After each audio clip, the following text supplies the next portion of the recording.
The Appalachian Mountains have always carried a strange reputation. Even today, when roads cut through them and tourists pass by without stopping, there is a feeling that these mountains are watching, listening, and remembering. In the early 1800s, however, the Appalachians were not just remote, they were almost unreachable. Thick forests swallowed sound, fog rolled in without warning. Winters were brutal, long, and unforgiving. Once someone entered deep enough into those mountains, the outside world effectively disappeared. In one such forgotten valley, far from any established town or courthouse, a small settlement existed that was never meant to last. It was built for convenience, not community. Wealthy landowners used the mountains as a hiding place for work that could not survive public scrutiny. Enslaved people were brought there to cut timber, smoke meat, and maintain supplies for passing traders. The location was ideal for secrecy. No one came looking, no one asked questions. At the center of this settlement stood a smokehouse. From the outside it looked ordinary enough: rough wooden planks, a slanted roof darkened by years of soot, and a constant thin line of smoke curling into the cold air. Smokehouses were common in rural America, places where meat was preserved to survive harsh winters. But this one was different. The smoke never stopped, even when there were no animals to butcher. The smell was heavier, sharper, and lingered far longer than it should have. The enslaved people who lived and worked there were not given names worth remembering. Records, where they existed at all, listed them as numbers or vague descriptions. They were brought from different plantations, chained together for the journey, and left in the mountains with little explanation. Some were told they would return when the work was finished. Others were promised freedom. Most quickly realized neither would happen. Life in the settlement followed a brutal rhythm. Dawn came late because the mountains blocked the sun, and nights fell early for the same reason. Work began before light and ended only when bodies collapsed from exhaustion. Food was scarce and intentionally controlled. Hunger was a tool. Weak people were easier to manage. Illness spread easily in the damp cold, and those who could not work were quietly removed.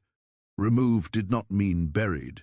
At first, disappearances were explained away. Someone had tried to escape and gotten lost. Someone had fallen into a ravine. Someone had frozen to death. In the mountains, these were believable stories. The forest swallowed evidence just as easily as it swallowed sound. But patterns began to emerge. People vanished after being taken toward the smokehouse. Their clothing might later reappear, folded or burned. Their voices were never heard again. The smokehouse became a place everyone feared but could not avoid. Slaves were sent there to clean, to stack wood, to hang meat. Inside, the walls were blackened from years of smoke, and the air burned the lungs. Hooks hung from the ceiling, swaying slightly even when no wind could be felt. The floor was always damp, darkened by something no one wanted to name. No one spoke openly about what they suspected. Speech was dangerous. Guards listened. Owners punished rumors more harshly than mistakes. Silence became survival. Eyes learned to look down. Questions stayed locked behind teeth. Outside the settlement, the mountains remained indifferent. Snow-covered footprints, rain-erased trails, wolves and wild animals howled at night, masking human sounds. If screams existed, the forest absorbed them. The land itself seemed complicit, offering protection to cruelty simply by being vast and empty. Occasionally, travelers passed nearby. Traders, hunters, or lost settlers might see smoke rising from the trees and feel uneasy. Some reported hearing strange noises at night, metal clinking, or what sounded like chanting carried by the wind. Few investigated. Fewer returned to tell stories. Those who did often laughed it off later, blaming imagination or whiskey. For the enslaved people, time lost meaning. Days blended together in cold and hunger. Hope, if it existed at all, was quiet and fragile. Many believed the world had forgotten them entirely. There would be no rescue, no justice, only work, smoke, and disappearance. Yet something else was growing beneath that silence. Oppression has a way of changing people, not suddenly, not dramatically, but slowly, layer by layer. Hunger sharpens thought. Fear teaches patience. Watching others vanish teaches lessons no words ever could. The enslaved people began to observe everything. Guard routines, supply schedules, weather patterns, who carried keys, who drank too much, who wandered off alone. The smokehouse, once a symbol of terror, became a place of forced familiarity. If it was the heart of their fear, it was also the center of knowledge. They learned its sounds, its shadows, its weaknesses. They learned when no one was watching closely. They learned how long screams could last before the forest swallowed them completely. Silence was no longer just imposed on them. Silence became something they chose. The mountains continued to watch. The smoke continued to rise. From the outside, nothing appeared to change, but inside that forgotten valley, something irreversible had begun. The same isolation meant to hide cruelty was now trapping it. There was nowhere for secrets to escape, and nowhere for those secrets to be buried forever.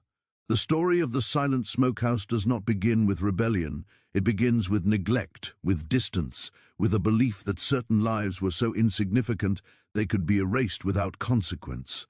It begins with a place where no one was supposed to be listening. The mountains listened anyway. Hunger changes the way a person thinks, long before it changes the way a person looks. In the beginning, the enslaved people in the mountain settlement tried to hold on to normal thoughts. They remembered past meals, family kitchens, and the feeling of being full. But as days passed and food became more controlled, those memories turned into torture. Rations were never enough, and they were never fair. Strong workers were fed just enough to keep them moving. The weak were given less, as if starvation itself was part of the punishment. The food that did arrive was often spoiled. Meat smelled wrong before it was even cooked. Bread was hard, sometimes moldy. Water came from cold streams that carried sickness. Complaining only made things worse. Anyone who questioned the food supply was accused of being ungrateful or lazy. Hunger was not a failure of resources, it was a deliberate strategy. A hungry person is easier to break, easier to control, and easier to silence. As hunger grew, so did anger. Not loud anger, not the kind that explodes in shouting or violence, but a quiet, steady pressure that settled deep in the chest. The enslaved people watched guards eat well, laugh loudly, and waste scraps that could have kept others alive. They watched owners arrive occasionally, dressed warmly, smelling of tobacco and clean food, staying just long enough to inspect work and remind everyone who held power. Every injustice added weight. Chains cut into skin during long hours of labor, cold nights froze fingers and toes. Illness spread quickly, and medical care did not exist. If someone collapsed while working, they were dragged aside and left there. Sometimes they were still breathing, sometimes not. Either way, they were rarely seen again. Fear was constant, but fear alone does not create rebellion. What creates rebellion is the moment fear stops working. That moment came slowly, as people realized that obedience did not guarantee survival. You could work hard, stay silent, follow every rule, and still disappear. Once that truth settled in, fear lost its power. If death was possible either way, then something else had to replace fear as a guide. That something was rage, sharpened by hunger. The smokehouse became a symbol of everything that was wrong. It was where food was processed, yet food was always scarce. It was where guards spent time, yet it was also where enslaved people were sent as punishment. It smelled of meat and smoke, but also of rot, and something metallic that lingered in the air. People avoided it when they could, but avoidance was not always possible. Inside the smokehouse, the enslaved people noticed details others ignored. How long it took for smoke to clear, how sound echoed differently depending on where you stood, how certain hooks were never used for animals, how the floorboards near the back were darker, stained in ways that water alone could not explain. These observations were never shared openly, but they were remembered. At night, whispers traveled through the cramped sleeping quarters. Not plans, not yet, but questions. Why did certain guards stop showing up for shifts? Why did supply deliveries get smaller even though work output remained the same? Why did the owners seem nervous during their visits, staying farther from the smokehouse than before? Hunger sharpened memory. Every injustice was catalogued, every cruelty was stored away. Rage became organized, even if no one used that word. It was not chaos, it was preparation. Some enslaved people began to test boundaries in small ways, working slightly slower, pretending not to hear commands immediately, watching reactions carefully. Punishments came, but they were inconsistent. Guards were tired, some were afraid. The mountains affected them too.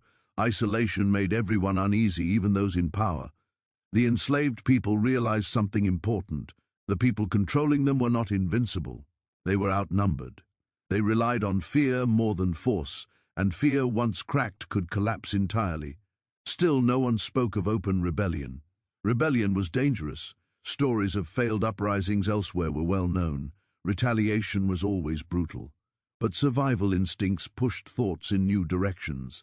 If escape was impossible, if obedience meant slow death, then survival demanded something unthinkable. The idea did not arrive fully formed. It crept in quietly, like hunger itself, first as a question, then as a possibility, then as a calculation. The smokehouse held power because it controlled food. Whoever controlled food controlled life. That simple truth became impossible to ignore. Hunger had taught them that more clearly than any lesson ever could. If the system used hunger as a weapon, then turning that system against itself was not cruelty. It was balance. Some people resisted the thought. They prayed. They cried at night. They begged others not to go down that path. But hunger does not listen to prayer, and the mountains did not offer mercy. Each disappearance made resistance weaker. Each empty bed made the choice clearer. The rage that grew was not wild. It was focused. It was shaped by necessity. These were people who had been stripped of everything except the instinct to live. Morality, in its comfortable form, belonged to a world they no longer inhabited. In the mountains, survival wrote its own rules. Guards began to notice changes, not obvious ones, but subtle shifts. Longer looks, quieter obedience, a stillness that felt wrong. Some laughed it off, calling it superstition. Others drank more. A few refused to enter the smokehouse alone anymore, though none would admit why. The enslaved people did not celebrate what they were becoming. There was no joy in it, only resolve. Hunger had burned away illusions. Rage had replaced hope.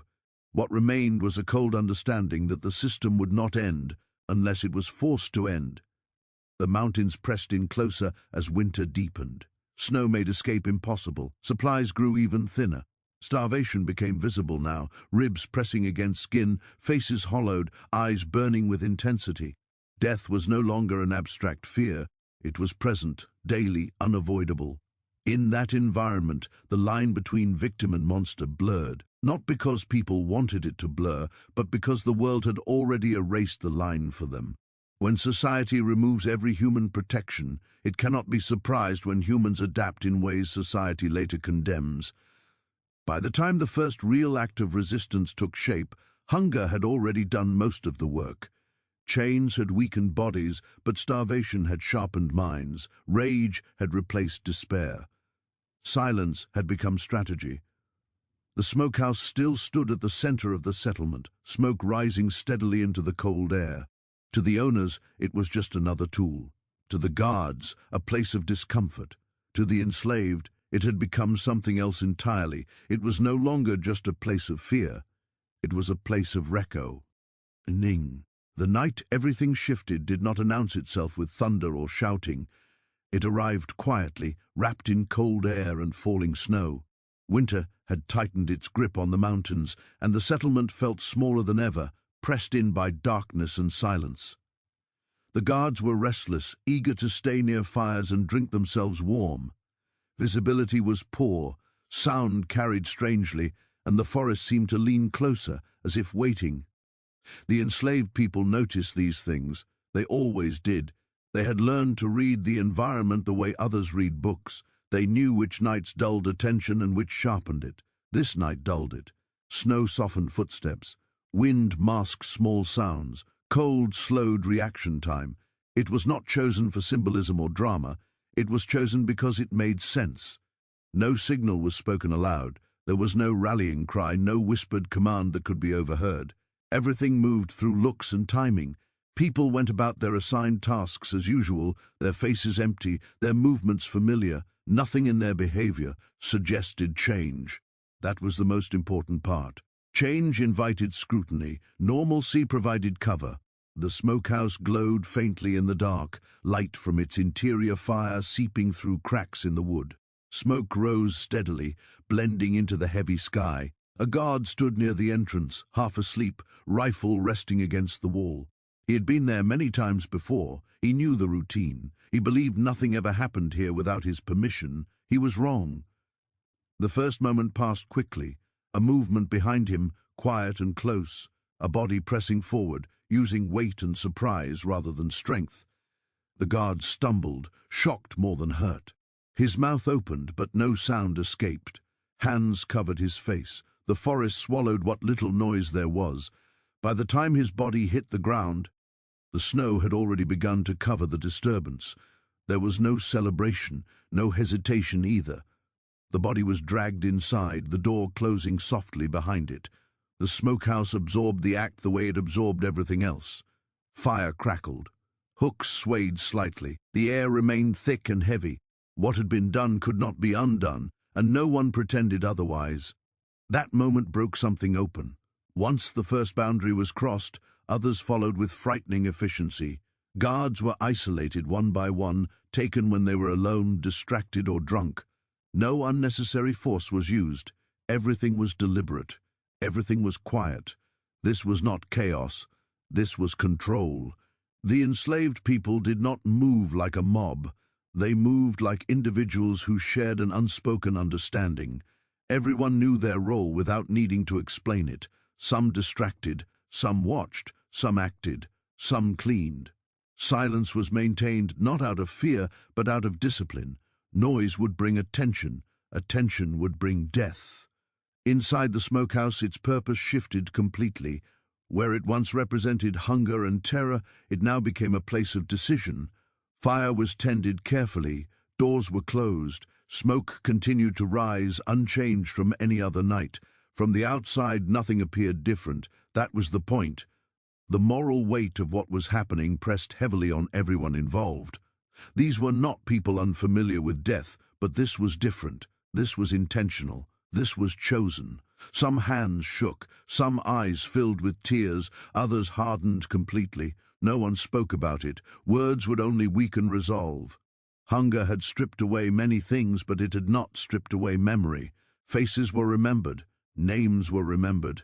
Every act of cruelty, every disappearance, every punishment replayed in the mind. What was happening now did not feel like madness. It felt like consequence. By morning, the settlement had changed in ways that could not be seen immediately. Fewer guards answered roll call. Excuses were made. Some were said to be sick, others sent on errands. The owners were not present, and no one rushed to inform them. Delay was intentional. Confusion was useful.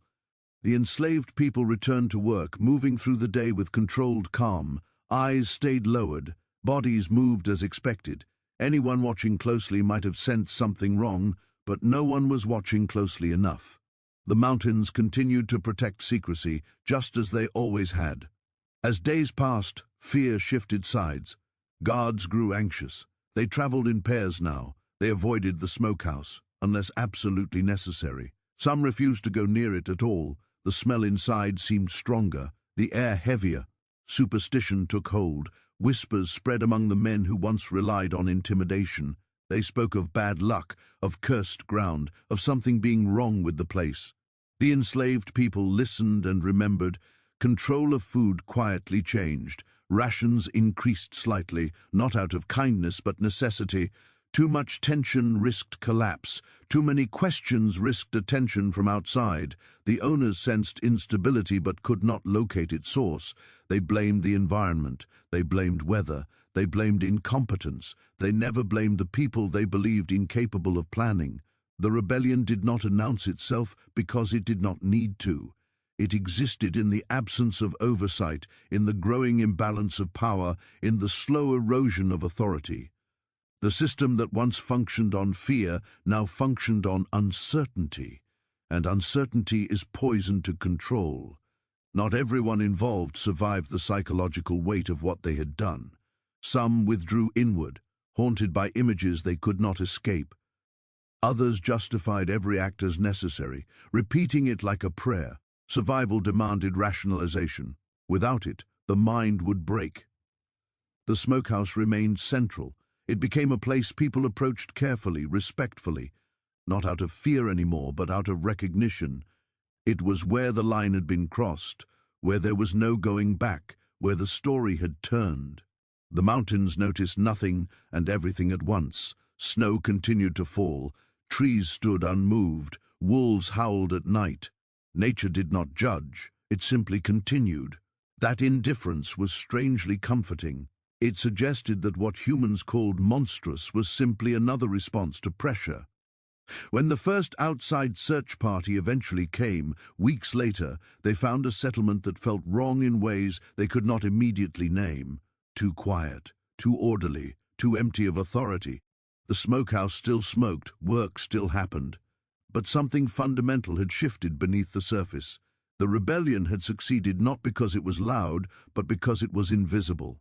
Not because it was fueled by hatred alone, but because it was shaped by patience, hunger, and the understanding that survival sometimes demands actions the world would rather not acknowledge. By the time anyone realized the truth, the legend had already begun to form.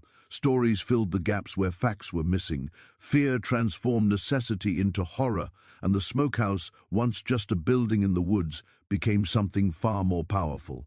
It became a symbol of what happens when silence is pushed too far, and when people who are meant to disappear decide instead to endure. When the outside world finally reached the settlement, it did not arrive with certainty or authority. It arrived with hesitation. Rumors had been circulating for weeks, vague and unsettling. Supply routes were failing, guards were missing. Tears went unanswered. At first, owners blamed weather and isolation. The mountains always caused delays. But when silence stretched too long, concern turned into fear, and fear demanded investigation. The men who were sent were not lawmen, at least not officially. They were hired trackers, local militia, and a few reluctant officials who understood that whatever they found would be unpleasant. As they climbed deeper into the mountains, the land seemed to resist them. Trails vanished. Snow hid old paths. The forest felt dense in a way that discouraged questions. More than once, someone suggested turning back. Pride kept them moving forward. When they reached the settlement, what unsettled them most was not destruction but order. Buildings still stood. Tools were neatly stored. Fires burned where they should. Work areas showed recent use. It looked like a place that had not been abandoned, yet authority was missing. No guards approached. No one demanded to know why they were there. The silence was heavy, intentional, and deeply uncomfortable. The smokehouse was the last place they entered. No one wanted to go first. It had already gained a reputation through whispers alone. People spoke of it in lowered voices, even before stepping inside. When the door was opened, the smell hit immediately. Smoke, old meat, ash, and something else beneath it all, something unmistakable. Inside they found evidence that refused to stay quiet, bones that were not animal, hooks that had been used too often, too recently, marks on the walls that looked less like accidents and more like messages left in desperation. The men backed away, some cursing, others pale and shaking. What they were seeing did not fit neatly into any story they wanted to tell. The enslaved people did not resist when questioned. They did not confess either. They answered simply, calmly, as if describing weather or work. Some said nothing at all. Others said only what could not be denied. Guards had disappeared. Food had been scarce. Winter had been hard. The mountains were dangerous. All of this was true. What was not spoken was louder than any confession. The men sent to investigate argued among themselves. Some saw only horror. Others saw desperation. A few understood, quietly, that the system which created this place was just as responsible as the people who survived it. But understanding did not mean forgiveness, and forgiveness did not mean justice. News traveled fast once the party returned. By the time the story reached towns and cities, it had already changed shape. Nuance was stripped away. Hunger was replaced with cruelty. Survival was replaced with savagery. The enslaved people were no longer victims in the telling. They became monsters. The word cannibal spread quickly, carrying with it centuries of fear and moral outrage. It erased context, it erased cause, it erased the long chain of decisions that led to that smokehouse becoming what it did. People focused on the act, not the conditions that made the act inevitable. Some demanded punishment, others demanded silence. Owners feared exposure more than they feared injustice. Trials would raise questions, questions would lead back to them. It was easier to bury the story than to face it fully. Official records were altered or destroyed. Witnesses were paid or threatened. The mountains, once again, were allowed to keep their secrets. But stories do not need permission to survive. In nearby communities, the legend took on a life of its own. Parents warned children not to wander too far into the woods. Travelers avoided certain routes. Hunters spoke of strange sights near the old settlement, of smoke rising where no fire should be, of shadows moving where no one lived anymore. The moral debate followed wherever. A story was told. Some asked whether survival justified everything. Others argued that nothing justified crossing certain lines.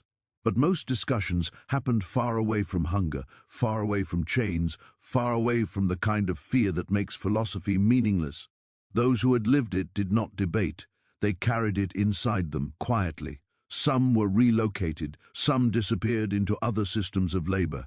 A few were quietly killed to prevent further questions. Their version of events rarely reached the outside world, and when it did, it was dismissed as unreliable. History favors the powerful, legends favor simplicity. The truth lived somewhere in between, uncomfortable and unresolved. The smokehouse itself did not survive long after the investigation. Some say it burned down in an accident. Others say it was deliberately destroyed to erase evidence. But even after it was gone, people claimed the ground never felt right. Crops failed there. Animals avoided it. Fires burned strangely, producing too much smoke and too little warmth. Justice was never clearly delivered. There was no moment where the world paused and acknowledged what had been done, both by the enslavers and the enslaved. Instead, there was a quiet agreement to move on, to let time soften the edges of the story. Time did what it always does. It blurred facts and sharpened fear. In the end, the question that lingered was not whether what happened was right or wrong. It was whether the world had any right to judge choices made under conditions it had created and then ignored. The same society that allowed people to be worked, starved, and discarded now recoiled at the methods of their survival. The legend of the silent smokehouse endured because it exposed something deeply uncomfortable. It forced people to confront the cost of dehumanization, not just the suffering of victims, but the transformation that suffering can cause. It reminded listeners that when systems are built on cruelty, they do not produce clean endings, they produce consequences. Some called it a story of evil, others called it a story of justice twisted by necessity. Most could not decide, and that uncertainty kept the legend alive. Clear villains are easy to forget, moral confusion is harder to bury. Even now, when the story is told, it is often simplified into horror. That is safer. Horror allows distance. Understanding requires proximity, and proximity demands responsibility. The mountains still stand, silent and unmoved, holding the truth without explanation. The smokehouse may be gone, but the question it left behind remains unanswered. When survival is denied through cruelty, what choices remain? And when those choices are made, who bears the weight of judgment? The world has never fully answered that. Instead, it tells the story again and again, changing details, amplifying fear, and avoiding the one conclusion it fears most, that the real horror was not what happened in the smokehouse, but what made it necessary. Time did not erase the story of the silent smokehouse. It only changed the way people talked about it. As decades passed, the mountains remained, but the people who remembered the truth firsthand were gone. What replaced memory was interpretation. Each generation reshaped the story to fit its own fears, values, and distance from the original suffering. the farther people were from the reality of chains and hunger, the easier it became to simplify what had happened. In towns near the old settlement, elders spoke carefully when the subject came up. They did not embellish, they did not dramatize, their voices lowered, not because they wanted to frighten anyone, but because the story carried weight. They spoke of it as something shameful and tragic rather than thrilling. To them, the Smokehouse was not a horror attraction or a mystery. It was evidence of a failure that no one wanted to claim responsibility for. Children heard different versions. To them, it became a warning tale, something meant to keep them close to home after dark. They were told the forest was dangerous, that bad things happened to people who wandered too far. The deeper reasons were rarely explained. Fear was easier to pass down than understanding. Over time, the warning outlived the explanation. As America modernized, the story drifted further from its origins. Writers and storytellers discovered it and recognized its power. They stripped it of historical complexity and rebuilt it as pure horror. In these retellings, the enslaved people lost their humanity entirely. They became figures of terror rather than desperation. The system that trapped them disappeared from the narrative, replaced by vague evil and madness. This version spread quickly because it demanded nothing from the listener except fear. But even in its distorted forms, the legend carried an unease that could not be removed. Something about it felt unfinished. Audiences sensed that the story was pointing toward a deeper truth it refused to fully reveal. That discomfort kept it alive. People returned to it again and again, trying to make sense of it, trying to resolve the tension it created. Historians who approached the story seriously faced resistance. Funding was limited. Records were incomplete. Some local authorities preferred not to reopen old wounds. A full investigation risked exposing not only what happened in the mountains, but the broader systems that allowed it to happen. Silence, once again, became the easier option. Still, fragments emerged, a letter mentioning missing guards, an inventory list that did not align with reported livestock numbers, a half-burned journal page describing hunger and cold in blunt, exhausted language. None of it was enough to reconstruct the full truth, but it was enough to confirm that the legend was not born from imagination alone. For descendants of those who had suffered, the story existed in a private space. It was not something to be shared casually. It lived in family conversations, in moments of reflection, in a quiet understanding of what survival sometimes costs. For them, the question was never whether the acts were horrifying. The question was why the conditions that made them possible were allowed to exist in the first place. The smokehouse itself, though physically gone, continued to occupy mental space. People described feeling uneasy when passing through the area, even if they did not know why. The forest there seemed thicker, the air heavier. These sensations were often dismissed as imagination, but imagination is shaped by history, whether acknowledged or not. Places absorb meaning through repetition of suffering, and humans are sensitive to that, even when they cannot explain it. In modern discussions about injustice and dehumanization, the story resurfaced again, this time with renewed relevance. People began to look at it differently. Instead of asking how anyone could commit such acts, they asked how a society could push people so far that such acts became conceivable. This shift did not excuse what happened, but it reframed responsibility. The silent smokehouse became a symbol, not of evil born in isolation, but of cruelty normalized through distance and denial. It showed how systems could operate in shadows while benefiting openly from their outcomes. It forced uncomfortable reflection on the idea that violence does not always arrive suddenly. Sometimes it grows slowly, fed by neglect, until it becomes invisible to those who profit from it. The legend endured because it resisted closure. There was no official apology, no memorial, no moment of collective reckoning. Without resolution, the story lingered, repeating itself in different forms, asking the same questions over and over. When societies fail to confront their past honestly, the past finds other ways to speak. Even today, when the story is told in documentaries, podcasts, or videos, audiences often react with shock followed by confusion. They struggle to decide where sympathy should lie. That discomfort is not a flaw in the story, it is the point. The silent smokehouse refuses to offer moral comfort. It insists that listeners sit with complexity rather than retreat into simple judgments. The mountains continue to stand as silent witnesses. They have outlasted every version of the story and every attempt to bury it. They do not explain. They do not absolve. They simply remain, holding layers of history beneath their trees and soil. In their silence is a reminder that nature does not erase human actions. It only outlives them. What ultimately keeps the legend alive is recognition, a recognition that systems of oppression do not only harm their victims physically, but force them into choices that haunt generations. A recognition that silence is not neutral and distance is not innocence. And a recognition that when suffering is hidden long enough, it returns in forms that terrify those who once ignored it. The silent smokehouse is not remembered because people enjoy the horror. It is remembered because it exposes a truth that is still relevant, that when human beings are treated as expendable, the results will never stay contained. They will echo outward, through time, through stories, through collective memory. In that sense, the legend is not really about the past. It is about the present and the future.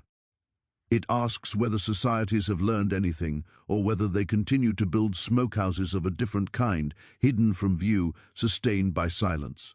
Until that question is answered honestly, the story will continue to be told, quietly, persistently, refusing to fade away.